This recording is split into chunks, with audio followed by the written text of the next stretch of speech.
Michael, I just wanted to start with a word about the great character that your players shown, given what had gone on at Leeds, to produce a result and a performance like that against the Blues.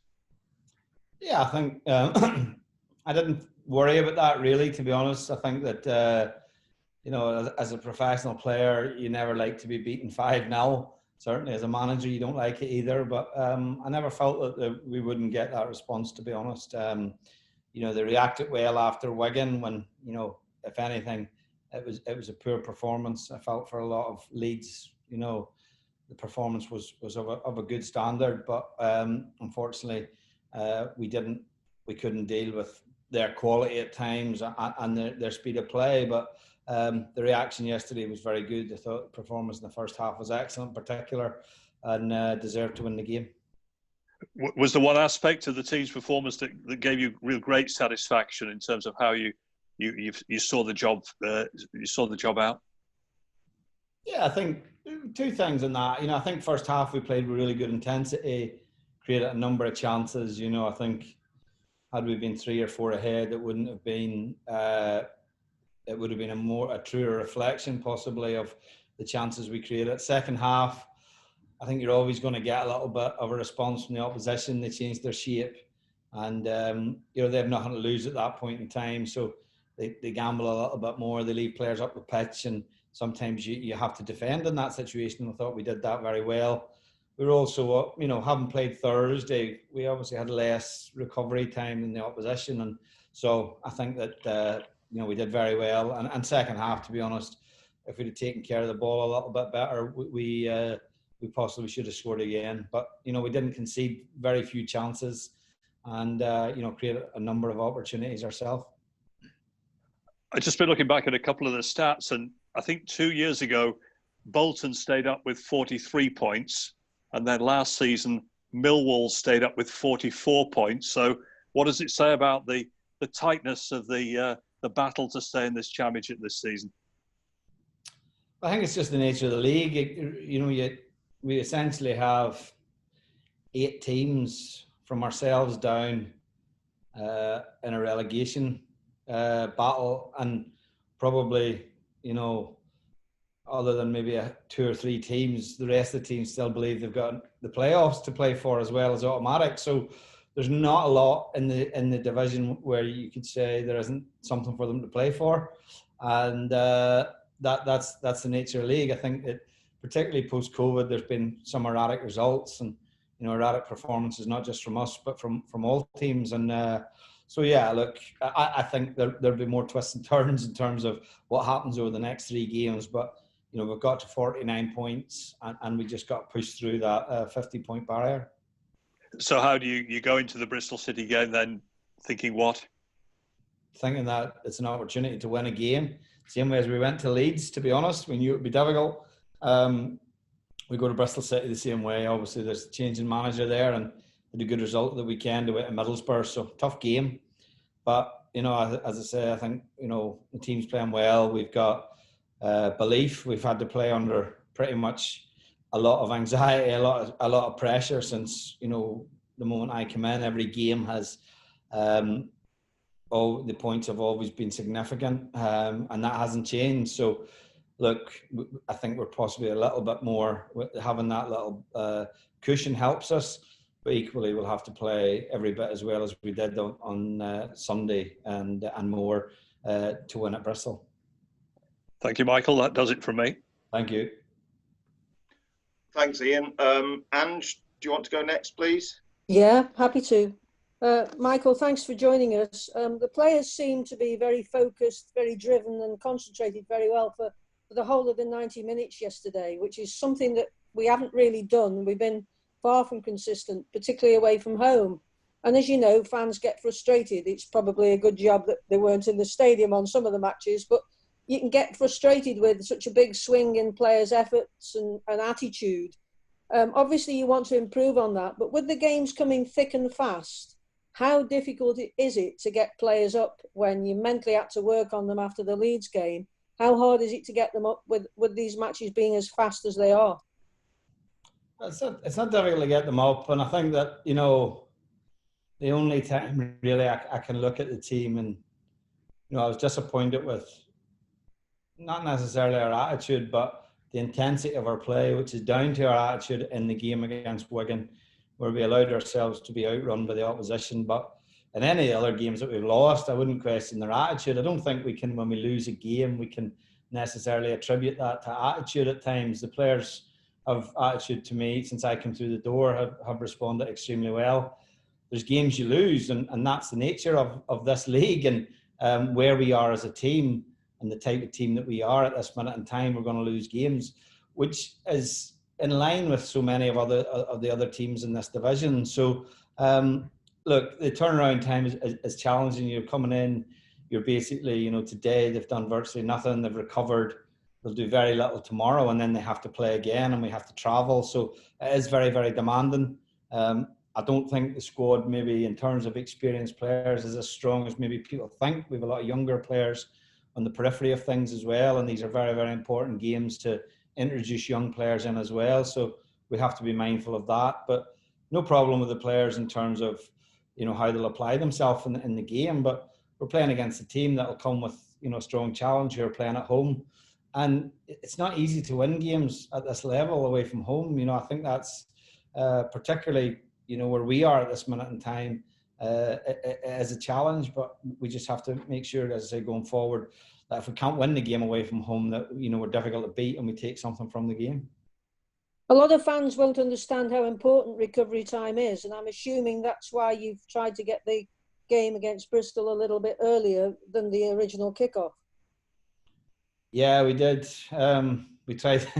Well, we would have taken it earlier if possible, but than 5 o'clock. But we weren't given really much encouragement on that from either Bristol or the EFL, and we just felt that if we are in Bristol on a Tuesday night, as we will be, that why wait to 5 o'clock to play the game when you can play at 3?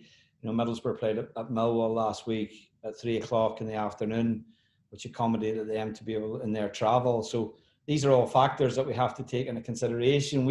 Once you play on a Thursday, you're kind of knocked out of sync a wee bit because all the other teams have an extra day on you. So, for example, Bristol played Saturday, we played Sunday, and now we have to play Wednesday, and equally then we have to turn the team around quite quickly before we play Saturday again at home to Brentford. So it's very challenging for the players. There's no doubt about that. But they've been excellent. The recovery time is more valuable than anything else, and most of the work that we do in terms of the team is almost done off the pitch rather than on the pitch in terms of the information that we give them.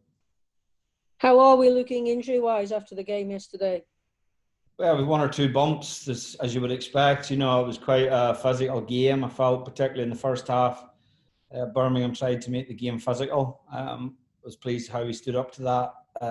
So there's a few bumps and bruises, but hopefully nothing that will prevent anyone from playing. And we just got to see how Jack is. At this minute in time, he's still suffering from the neck injury or the neck condition. And we just have to monitor him as well. A lot of people would say it would be difficult to drop the goalkeeper given how assured he was and given the late circumstances with which he came into the game. But it's good now to see somebody in competition with Jack, who's been a good goalkeeper and a consistent goalkeeper for Stoke over the years. Maybe his levels have dropped a little bit this time, but you've got to be really proud of the way Adam Davies performed on Sunday. Yeah, I was delighted for him because it's frustrating. He's come to the club. At times, he's obviously a number 1 last year with Barnsley, and I think was voted in the League One Team of the Year. So he would have come here with expectation. It was a big move for him, and a lot of the time, really, he was the number 3 until I come in, to be honest, because Federici was the number 2 and Jack was playing. And when Jack went out of the team, Federici played. So Adam's had to be patient. Quite soon after I arrived, I switched the order, and he became number 2. He played in the cup game for us. So I was delighted how he performed yesterday, because it's never easy when you're constantly, having to watch and possibly thinking that, you may get an opportunity. And also, he's not played many games. He's only played 90 minutes at Derby in lockdown when we, just the week before the season resumed. So, yeah, he was very assured, kicked excellently and consistently good. and dealt with everything he had to deal with. So a big positive for him and a big positive for us as well. Last couple from me. The drinks breaks, which were brought in for the beautiful hot weather that we don't seem to be having, do you find that they can change the game when you get this little bit of coaching in there? Not really. No, I think that the players, you have so little time, to be honest. The ref is pretty much hurrying you back onto the pitch as quickly as possible. I think what it does give you is a little bit of time, maybe individually, to get instructions onto certain players. But in the situation we're in with no supporters, it is easier to get information onto the players than it normally would be in terms of the normal process when there's a noisy stadium, and sometimes that can be difficult getting the information across to the players. So I don't think that has any real bearing. We've not changed anything dramatically tactically in any of the drinks breaks, but maybe one or two things that we've seen, we can highlight to individuals, and often more not, it's just a case of encouraging the players and telling them to keep doing what they're doing. Because the first 20 odd minutes of the game yesterday, we were excellent. Probably should have been more than the one goal ahead. So it was just a case of keeping them at it and pinpointing where we were getting our success. And Bristol obviously have an outside chance of getting into the playoffs. You've already said that most teams above us, with perhaps the exception of Queen's Park Rangers, will think they can sneak into the playoffs. It's vital that we don't switch off now. We chatted yesterday and I said some of the fans who'd originally thrown in the towel have now put the towel on the deck chair and think we're safe for another season. But it's really difficult, and we've got to keep pushing for 9 points that are left, haven't we? Yeah, I think so. And even if you get the required number of points when you're safe, you still don't want to just stop at that point in time. I think we're going to have a short off season. So we want momentum that we can carry forward into next season as well. The first most important thing is to get the job done. But equally, we're still not in a situation where teams below us can win and gather points. Early on, like Wigan have had some results that people didn't expect, pre-lockdown and post-lockdown. So those teams at the bottom are capable of getting results. We've seen that with Barnsley as well. So we can't afford to get complacent. We won't get complacent, and we have to make sure, as I say, that we continue and try and add points to our tally in Wednesday's game. Well, good luck on Wednesday, and thank you for your time. Thank you. Thanks, Ange. Dave, a couple from you, please. I've just got one question. You said yesterday, and you repeated it today, that you felt that you should have probably finished with more goals against Birmingham. But you must be pleased that the goals are going in, 4 against Barnsley, 2 against Birmingham, and they're quality goals, Sam's particular. Yeah, I think, we've scored a lot of goals since I came here. I think over the 28 games, if you looked at what teams have scored, we'd be in the, I would imagine we're probably in the top 6 teams in terms of the goals that we've scored in that period. We've conceded too many at times. There's no doubt about that. But yeah, the goals yesterday were of a high standard. Sam's goal in particular, great finish off his weaker side, obviously his right side, but still a fantastic finish. And look, if you were going to be critical of yesterday's display, I think, Tyrese had a couple of chances he could have done better from. We hit the bar. James possibly could have done better with his chance after a really good piece of play by him as well. So, suddenly the game, the nature of these games is if the score goes to 3-0, it can end up anything. That's the truth, and because it's difficult for the team. So, yeah, I think we're always capable of scoring. I think we've shown that pretty consistently since I come in, and hopefully that'll continue. That's great. Thanks, Michael. Thank you. Thanks, Dave. And last but by no means least, Baggers. You want to Hello. Yeah, hello, Michael. Hi. Hi, Michael. I wanted to ask you, considering the situation Stoke were in when you took over, so rock bottom and the pretty much playoff form since November, if in 3 games' time Stoke is still in the Championship, how would this rate in terms of your achievements in your career? Well, yeah, I mean, I'll take satisfaction from keeping the club in the Championship. That's what I was brought here to do, by the owners. It was probably a difficult more difficult task than I imagined. Probably didn't realise, the Championship, it is difficult to get consistency. And, whilst I felt we had a good squad, I didn't realise probably how, the squad's not particularly well balanced, particularly when I arrived. And there was a lot of such, problems, I think, that needed to be sorted out. And I think bit by bit we've done that. We're far from where I'd like us to be.